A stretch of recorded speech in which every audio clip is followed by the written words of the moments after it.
Comment voulez-vous les amis qu'en tant que fan du Real Madrid, je puisse avoir accès au bonheur cette saison? Comment je peux espérer qu'on ne soit pas marabouté, qu'on ne soit pas maudit ou touché par la disgrâce, à part Bellingham qui est touché par la grâce depuis le début de saison? Comment je peux espérer que mon club puisse remporter un titre à la fin de la saison? Parce que là, je suis pas optimiste. On perd tellement de joueurs, mais c'est pas un maraboutage, c'est une hécatombe, frérot. Déjà depuis le début de saison, et rien qu'avant même qu'elle commence, en pré-saison, on a été touché par cette malchance, en tout cas, d'avoir les ligaments croisés pour Courtois Militao, 2 cadres absents de longue durée, qui amputent déjà l'effectif avant même que la saison commence. Puis ensuite, t'as Vinicius qui a été blessé 1 mois et demi, t'as Rodrigo aussi qui était un peu blessé, t'as Bellingham qui vient de se luxer l'épaule, t'as eu quelques joueurs absents de part et d'autre, t'as aujourd'hui Tchouaméni et Camavinga qui reviennent pas avant janvier 2024, ils peuvent même rater la Super Coupe d'Espagne mi-janvier, en tout cas ils seront à court de forme à ce moment-là c'est sûr, et là t'apprends quoi? Que Vinicius, ton fer de lance, celui qui apporte vitesse, verticalité, déséquilibre pour la défense adverse, tout ça, il est pas là.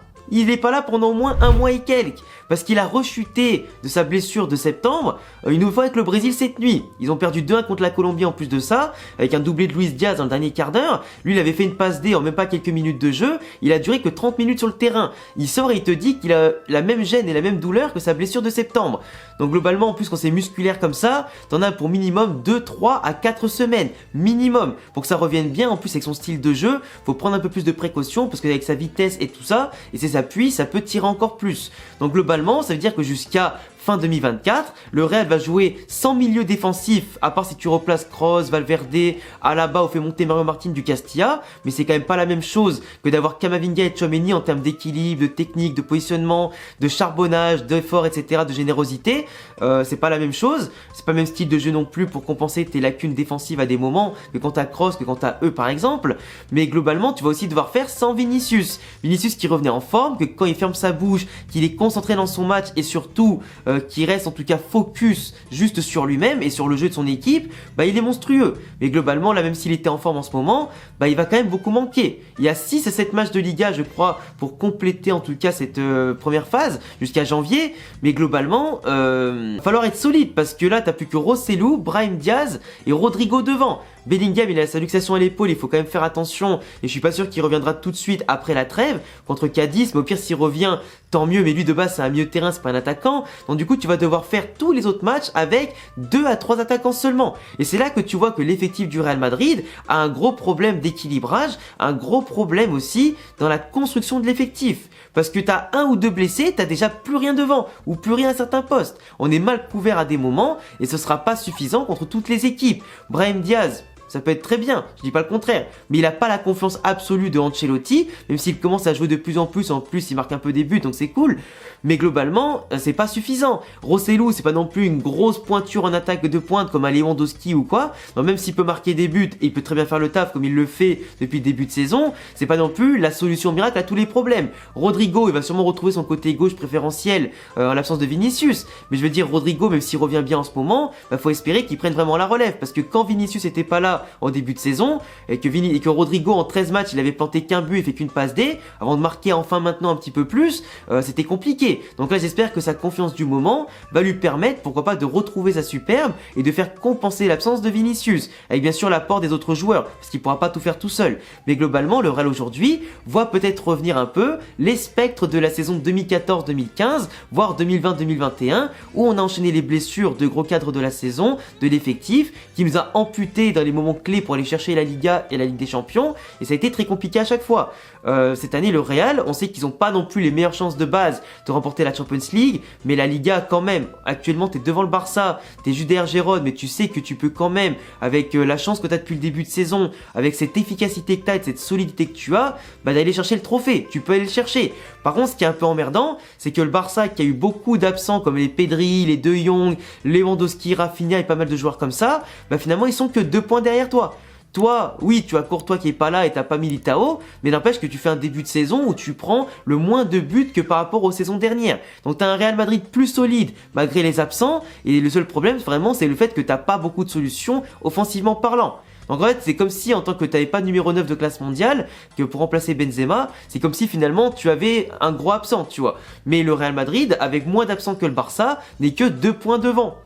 Donc là aujourd'hui que le Barça récupère ses blessés, même s'ils ont un football en ce moment qui est un peu ronronnant et un peu compliqué, et qu'ils n'ont pas la meilleure impression du monde et qui galèrent en tout cas à gagner leur match, comme on l'a vu contre la Sociedad, comme Alaves par exemple, mais à la fin ils gagnent quand même. Là où le Real Madrid va avoir quand même un gros déplacement au Betis Séville, va avoir quand même une réception compliquée de Villarreal et quelques matchs pièges, je crois, contre Grenade, etc.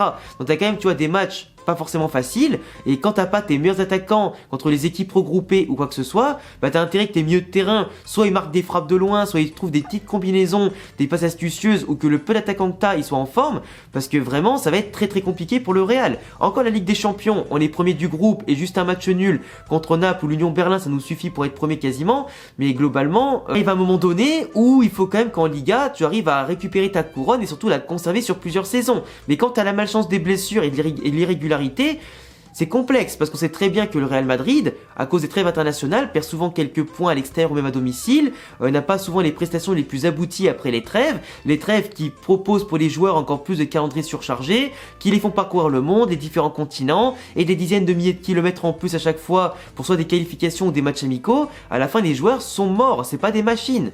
Et globalement, l'année prochaine, avec la nouvelle formule de Ligue des Champions, ça va être encore pire, t'auras encore plus de matchs, etc., de pression et de tension, et les joueurs vont se blesser encore plus. Et globalement, alors même s'ils sont payés des millions, bah malheureusement c'est des humains comme nous. Ils peuvent être fragilisés, peu importe l'entraînement qu'ils ont fait. Quand tu vois qu'Arda Güler, il a pas encore joué de la saison, tu te poses quand même des questions. T'as plein de joueurs comme ça de l'effectif du Real, qui sont seulement touchés par les blessures, des pépins minimes comme importants, mais qui empêchent les joueurs d'être à chaque fois à leur maximum et à leur prime. Et quand tu vas arriver en janvier, février, mars, qui est la période cruciale en général de la Liga, après les trêves de Noël, tout ça, le Real Madrid, c'est souvent la période où ils perdent le plus de points comme l'an dernier, après une première partie de saison qui était exceptionnelle, bah là c'est au moment où la vérité va commencer à blesser, où t'as la Super Coupe d'Espagne en plus qui va être jouée, les premiers tours de Ligue des Champions qui vont être joués, les premiers tours de Copa del Rey qui vont être joués. Donc si le Real n'a pas son effectif en forme avec un maximum de joueurs pour faire tourner et doser les efforts, ça va être très très compliqué d'aller chercher au moins un trophée cette saison. Quand tu vois l'Atlético qui est quand même en forme, même si des fois ça leur arrive de perdre des matchs contre Las Palmas par exemple, ou des disaster class comme ça, le Barça ils peuvent beau avoir un jeu pas ouf, bah ils finissent quand même toujours par gagner leurs points. Donc au final, toi il faut que tu fasses tout ça en ayant pas forcément un très bon football et en plus de ça, des joueurs absents. Donc comment tu fais sur la durée? Les magies en tout cas de Bellingham, les magies de certains joueurs, ça va marcher un temps, mais ça pourra pas compenser toutes les absences ou le déséquilibre de ton effectif. Ça c'est pas possible. Donc Vinicius qui est probablement, comme il l'a dit lui-même, atteint de la même blessure que la dernière fois. Donc s'il est pas là, c'est-à-dire que Brahim Diaz, Rossellou, Rodrigo vont devoir à eux trois porter l'attaque.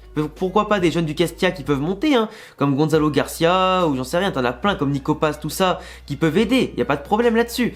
Mais le problème c'est qu'il va falloir être efficace et décisif et que Ancelotti fasse des choix forts pour en tout cas prendre des risques en lançant justement des jeunes, en trouvant pourquoi pas un schéma tactique, en revenant pourquoi pas au 4-3-3, faire descendre Bellingham, laisser Brahim Diaz en 10 du coup, un truc comme ça pourrait être une solution pour stabiliser l'effectif, apporter encore plus de danger, de stabilité, parce que l'effectif là on aura quand même bien besoin en l'absence de Kama, de Tchouaméni et aussi de Vinicius. Après moi franchement je reste quand même confiant parce que je me dis que l'effectif il a quand même des joueurs solides pour prendre la relève, mais quand t'as pas tes meilleurs joueurs dans des moments décisifs contre des grosses équipes, c'est compliqué. Après heureusement que le Barça doit encore jouer l'Atlético, Girona, tout ça, et on verra bien après ces confrontations comment la Liga va se dessiner. Est-ce que l'Atlético Madrid sera les favoris pour après? Est-ce que Gérone va en tout cas en gagnant contre les grosses équipes qui leur restent à jouer après avoir perdu contre nous, est-ce qu'ils vont s'imposer comme une grosse équipe qui en plus ne joue pas de Coupe d'Europe pour le titre? Est-ce que le Barça va se relancer ou justement va pourquoi pas descendre un petit peu plus? Mais c'est au Real Madrid en tout cas d'abord de se focaliser sur eux-mêmes et faire le plein de victoires jusqu'à la fin. En tout cas en Liga, 6 matchs ou 7 matchs, 6 ou 7 victoires c'est le minimum à faire. Enfin bref, dites-moi ce que vous pensez de la blessure de Vinicius, de la malchance actuelle de l'effectif. Est-ce que le Real Madrid peut faire le plein de victoires malgré tous les absents qui arrivent dans l'effectif? Dites-moi ce que vous en pensez en commentaire, n'hésitez pas à vous abonner, cocher la cloche, mettre un petit pouce bleu, mes réseaux Insta, Twitter et Twitch en description et à bientôt les gars pour prochaine vidéo.